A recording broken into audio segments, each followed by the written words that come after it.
Welcome to Your Cyber Path, the podcast that helps you get your dream cybersecurity job by sharing the secrets of experienced hiring managers and top cybersecurity professionals with you. Now, on to the show. Hi, welcome to Your Cyber Path. I'm Kip Boyle. I'm here with my co-host, Jason Dion. Hi, Jason. Hey, Kip. Nice to see you again. Yeah, it's good to see you too. And in case anybody's watching the video version of this, you can see that Jason's been getting lots of sun lately, really enjoying the outside world, but probably needs to remember his sunblock. Yeah, I tend to always forget to wear a hat when I'm supposed to. And then about halfway through the day, I'm like, I really should have gotten a hat. My family likes to make fun of me because, if we go to Disney or Universal or one of the theme parks or something like that, about halfway through the day, I always remember that I forgot to bring a hat. And so I ended up buying a hat. And so I have this entire collection of hats at home because I always forget to buy a hat or to bring a hat. So I end up buying a hat and then I never wear it again because I forget the hat. And so at home, I got this big pile of hats. It's a bad thing that I need to get myself over. But you said you had a really great time. You're out there with your son and in the sun. So good for you. Really, really good for you. So listen, so today we're going to talk about something that I think is going to be really important for our listeners. And that's, what does a cybersecurity hiring manager really want from you starting on day one? We spend so much time talking about getting the job, which we should, but we rarely talk about, okay, what happens, once you report for work? How can you be successful on day one? And then I think the first 90 days is crucial, don't you? Oh, yeah. I mean, it really comes down to making that good first impression. When I used to be a college professor, I used to talk to my students all the time about, that first week of class, you really need to kind of stake your claim and show the professor who you are, because it really goes a long way through the rest of the semester. And I think a lot of that happens on the job as well. And what I mean by that is, a lot of students, you come in on the first week, if you create like an amazingly great paper for your first assignment, the instructor in their mind starts associating, okay, Kip is a really good writer. Kip is the guy who's always going to give me a good product. And so when I get Kip's second and third and fourth product, I'm going to not read it nearly as closely because he already has that impression in my mind of, oh, I know that Kip guy, he does a great job. Whereas, if I look at, somebody else's paper who did really bad in the first time, it's hard to recover because of that initial bad impression, because now as an instructor, I'm looking really closely for any mistakes you may make because I think you're a bad person, right? And it's the same thing in a job. If you have a bad first week or first 2 weeks, it's really hard to recover from that. And so you want to make that good first impression and set it up in people's minds that you're a good person, you're a good hard worker, you're here to deliver results. And that goes a long way for the rest of your career there. Yeah, sometimes I call this, I've heard other people call it too, the halo effect. You show up and you just kind of get that, wow, what a great, person, Jason is, just hit the ground running and super helpful, super engaged. And so that becomes the dominant view of you. And then when you act in a way that's contrary to that, people figure, well, that's just an exception. That's not how Jason normally is. So we'll give him a pass today because, everybody has bad days. He's probably just having a bad day. And, and so they don't have any problem with you. And so really what this gets back to, which we do talk a lot about, which is the people skills, right? That it's not all about how do you twiddle the bits on the firewall?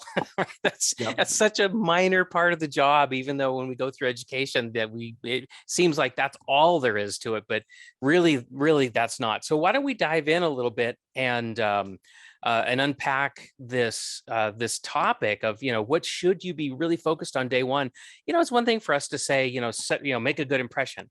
Okay, well, what does that mean, right? What does it mean to set a good impression? So I'll go first. I think when somebody shows up to work with me and my team, I've selected you, right? I've hand selected you, and I'm sure you can do the job. So you've got to have that in your mind, right? So when you show up, I want you to be professional in every way that you can. Don't be stiff, but just definitely be professional. Show me your professionalism by dressing appropriately, by interacting with other people in a helpful way with politeness and courtesy. I don't necessarily need you to say, yes, sir, no sir, yes ma'am, no ma'am, right? You got to really look at the environment. I mean, if you're in the military, if you're working with uniformed military personnel, then maybe that would be okay. But in the private sector, in on my team, if you were to join my team, that would come off as being a little too stiff. So I wouldn't want you to do that. But and of course, technical ability, right? Don't be afraid to demonstrate what your technical capabilities are right from the beginning. So I don't know. That's what I'm thinking about in terms of professionalism. Jason, what do you think about what's professionalism for you on day one? Yeah, I think professionalism on day one is making sure you're there on time. I think people show up late on their first day of work. That's not a good impression because that may go over when you're there for a couple of months because you may have flexible work hours. But on day one, people are there to meet you and take you and walk you around and get you into HR and get your badges and get your accounts and all that stuff, right? And usually in a large organization like I've been working in the past, it really does take a couple of days before you're ever actually doing any real work, because that first couple of days is just a lot of paperwork and onboarding and going through the HR classes to say don't sexually harass your employee, your coworkers and stuff like that, and all of those things that just take up a lot of time. So make sure you're on time, you know what you need to get done, and you're delivering on those things, whatever those are. If they asked you to bring in a copy of your birth certificate or your passport or whatever it was for identification, don't forget those things. Make a list and make sure you're there. I think uniform or uniform, the way you dress, right? Your civilian uniform, right? Making sure that's appropriate. You don't want to go in with a suit and tie if that organization is a t-shirt and jeans kind of place. My company, we are a t-shirt and jeans kind of place. So if you walked in with a suit and tie, you'd be a little bit out of place there, and everybody would be kind of looking at you like, what are you doing? Whereas some other places I've been at, they were a blazer place. Every guy was wearing a shirt, no tie, but they would have a sports jacket on. And so if you walked in with a shirt and or t-shirt and jeans, you'd look out of place in that environment. So you got to make sure you understand that, and hopefully you're going to get a feeling for that when you've gone in and done your interviews of what does normal look like in that organization. And if you didn't get a sufficiently good sense from that experience, because sometimes you don't, ask. Oh my gosh, just ask, right? Say, just thank them for, bringing you on the team. I'm so, because they're going to reach out to you and they're going to say, hey, we want you to join the team. Here's the offer. You're going to do the negotiations. But then ask, right? Just say, okay, look, I accept. This is wonderful. I have a few questions. One thing I'd like to know is, what's the dress code for where I'm going to be? And there's just no shame in asking that. Quite the opposite. When a candidate, a new person asks me something like, what is the dress code? I think, oh my gosh, this person's like already thinking about day one and is really putting an emphasis on fitting in, and they're already thinking about being on the team. So I actually think that's a really strong signal from a new person that they want to do well. That's professionalism for sure. Yeah. Any other words on professionalism? Yeah, you'd mentioned technical ability. And, one of the things for me in professionalism is I don't expect you to know everything 100%, but I do expect you to know where to look and to be self-sufficient in finding those answers. After all, the reason I hired you to bring you on my team is to take work off my plate, right? Is to get things done. And so if you're coming back to me as the boss every 5 minutes asking another question, that to me, it starts putting the things like, I start asking myself, why did I hire this person, right? They're creating more work for me. Yeah. And you may be a great employee in 2 weeks once I answer all those questions, but I hired you because I'm busy and I need you to take on that load. And so if you don't know the answer immediately, you want to be able to ask other coworkers or preferably look it up on Google, figure it out yourself of what you need to do. There's some things you're going to have to ask coworkers, like how does this organization set up its Active Directory structure? You can go into Google and figure out how to set up an Active Directory structure, but not how this organization does it. And so figuring out those technical things, you're going to have to ask some coworkers. But in general, you want to be able to solve as many problems as you can yourself, because that's why they hired you, is they want you to take on work and release their workload. I'm going to say something else about that, which is this. When a new person, and I just went through this because I just had 2 new people join my organization in the last 2 months. And this one fellow that joined, just, I don't know how he knows how to do this, but he just has this sense about when to ask me. And I kept thinking, like, how does he know this? And I figured it out. So what's happening is that he's doing exactly what we're talking about, where when I say, hey, can you please take care of this for me? And he'll be like, okay, he'll go figure out how to do it. But then before he pulls the trigger, he comes back and he shares like a screenshot with me or whatever. And he says, is this what you're looking for? I just want to get a thumbs up from you before I pull the trigger and commit this thing. And that to me feels great, because they're showing me something to make sure that we're on the same page without asking me all the little nitty-gritty details about how to get to that point. And that just really increases my confidence that this person is self-sufficient, but does understand that they're new, and it's okay to just get somebody to double check what they're doing. So I do like that. Yeah, I completely agree. We were talking right before we started hitting record on this episode. We've been growing really fast at Dion Training. I just had employee number 14 join my team last Monday. Employee number 15 is joining this Monday. Employee 16 is joining the following Monday. So we have 3 people coming on board in this 3-week period, and we're hiring about 6 more over the next 2 months because we've just been going through this rapid expansion. And the one who came on last week, he's a developer. He's part of our new web development team because we're building our own learning management system from scratch. And, the discussion we had was, he's like, hey, I have all these ideas of what we can do. Are you okay with me just going off and doing it? I said, yeah, that's fine. But if you need some guidance, I'm totally good with that too. And so what he's done is, he says, hey, I have this idea. Here's what I want to program. Here's how many hours I think it's going to take. Do you think there's value in doing that from the business side, right? Because he's like, I can code anything you want, but is it going to give you business value? And is it worth the, if it's going to take me 40 hours of my time, that's 1 week of development. Is that worth it to you as the business owner to have that feature added to your LMS? Or would you rather me do these other 3 features that would take that same 40 hours? So those kind of decisions I think are fine, especially, in even in the cybersecurity world, there's always this limit of time. And so when you start saying, I can do this for you, or I can do these things for you, which would you prefer? Which gives you more value? Because I don't understand your business yet. Now, 6 months from now, he's going to know our business a lot better after working here, and he'll be able to make those decisions on his own. But today, he's brand new to the team, and so he needs some guidance on what is that business value that we strive for in our organization, the unique ways that we work versus the way other companies he's worked for have worked in the past. Yeah, for sure. Well, let's move on to something else. We talked about professionalism, what that looks like. Well, along the way of talking about professionalism, we've talked about the second item, which is people skills and your ability to bond with your teammates. Look, this is a team focused world. Cybersecurity generally is, unless you're the only person at your organization. And even still, I would say, don't be an army of one. You're never going to get all the things that you need to get done by going it alone. So whether you are part of a team that all reports to the same person, or whether you're somebody who is a team of one, as far as the org chart is concerned, don't act that way. You're going to want to connect with people. You're going to want to show that you're a team player. So I expect you to be friendly, and I expect you to find your place on the team. Now, what I've noticed about cybersecurity people, especially very, very technical ones, is this can be a real problem for them, and for different reasons. But really, what a lot of it comes down to is they would just prefer to work with the technology rather than work with the people. And I do understand that, but you cannot be so obsessed with the technology that you're an asshole. Can I just say that? Yeah.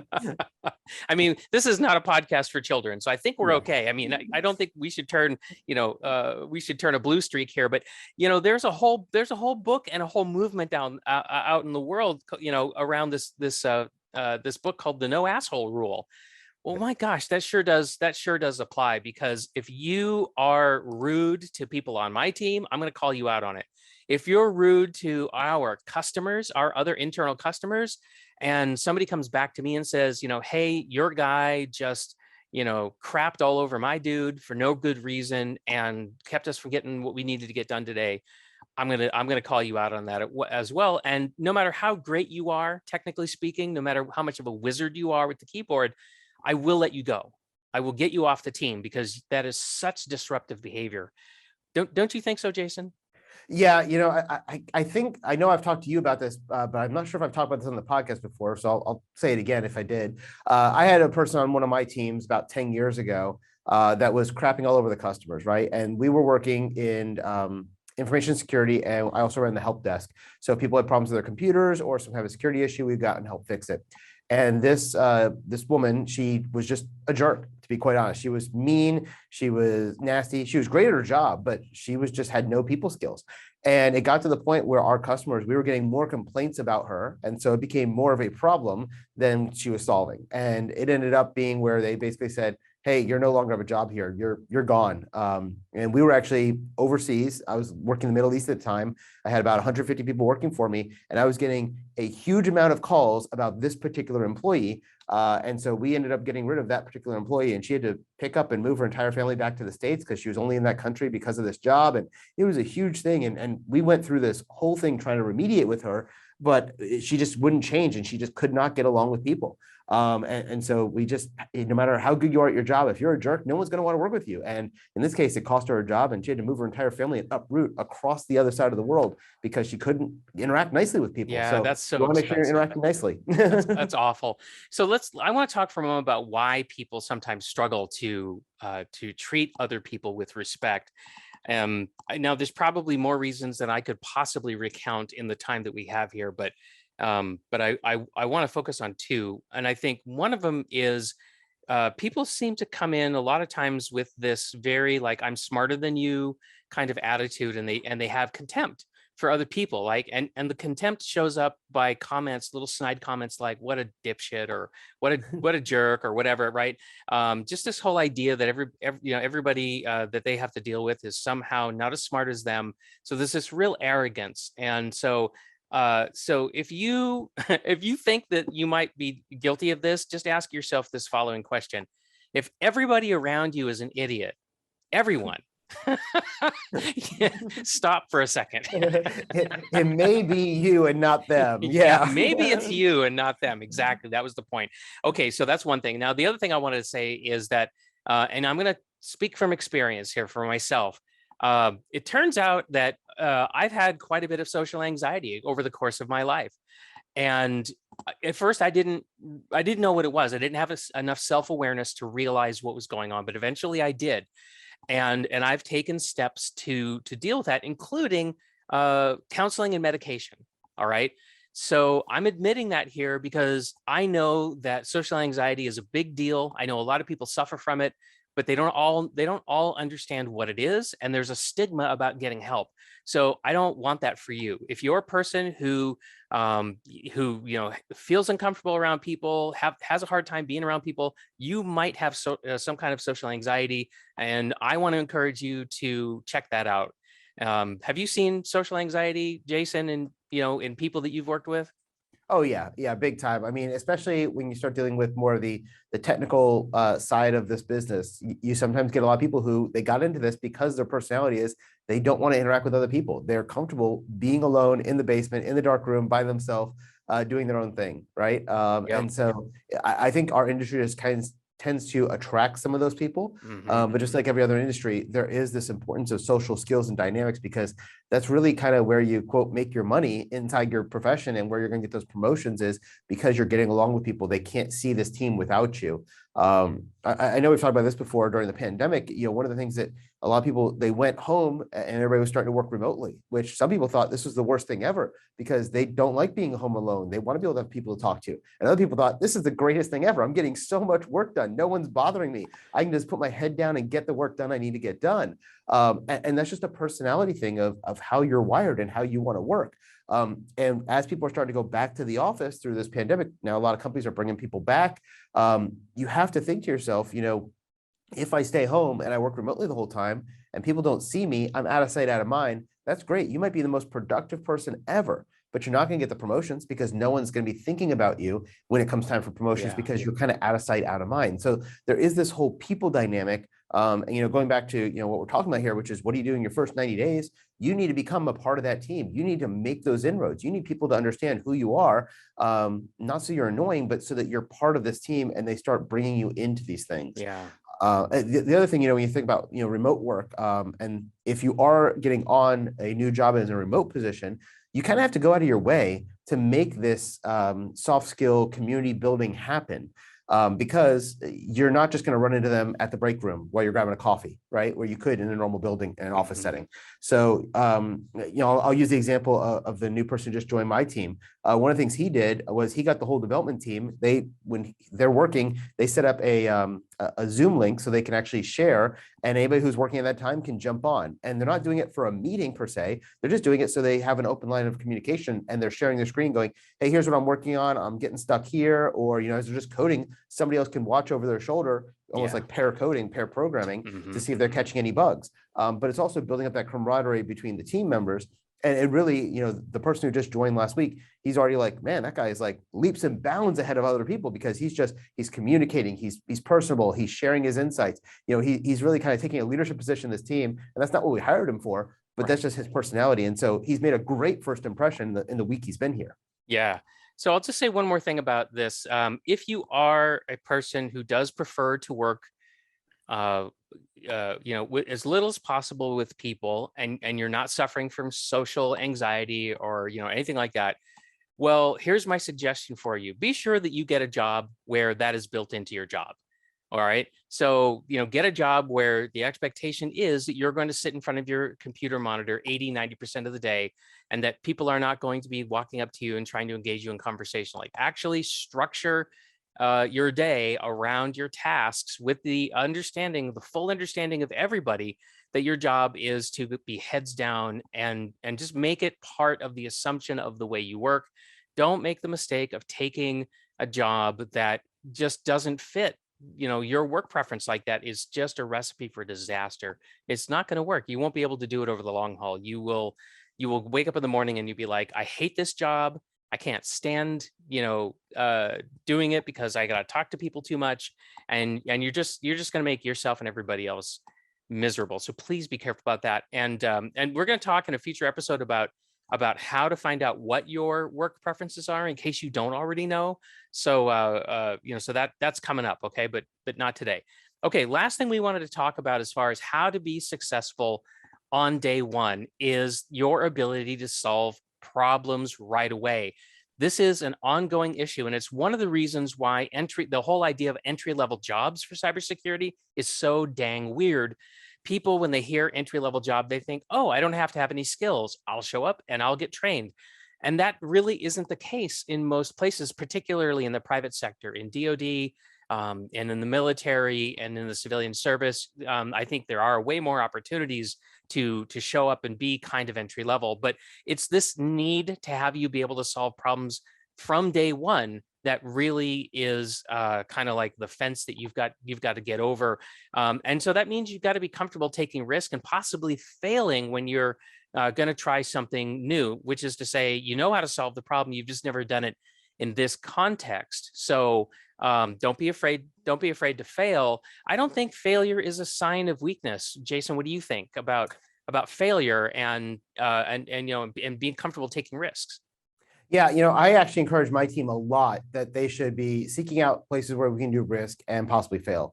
And that's fine, right? We're going to fail. We're going to fail forward. So when we make a mistake, we're learning from that. And I don't care if you make a mistake, but let's just not make the same one over and over again, right? Let's make it once and then fix it and then keep moving forward. The other thing is that a lot of things that you do, if you don't ever have failure, you're obviously not pushing yourself hard enough, is the way I kind of look at things. If we're doing everything safely, we're never, pushing it to the envelope, and we could have gotten a lot more out of you and out of the company if we had been trying harder. When I work with my development team, especially, we talk a lot about failure, and I'm okay with there being bugs. I'm okay with there being failure. We're going to find them. We're going to work our way through it. And the big thing is, if we're going to fail, we want to put it into an environment where we can fail safely.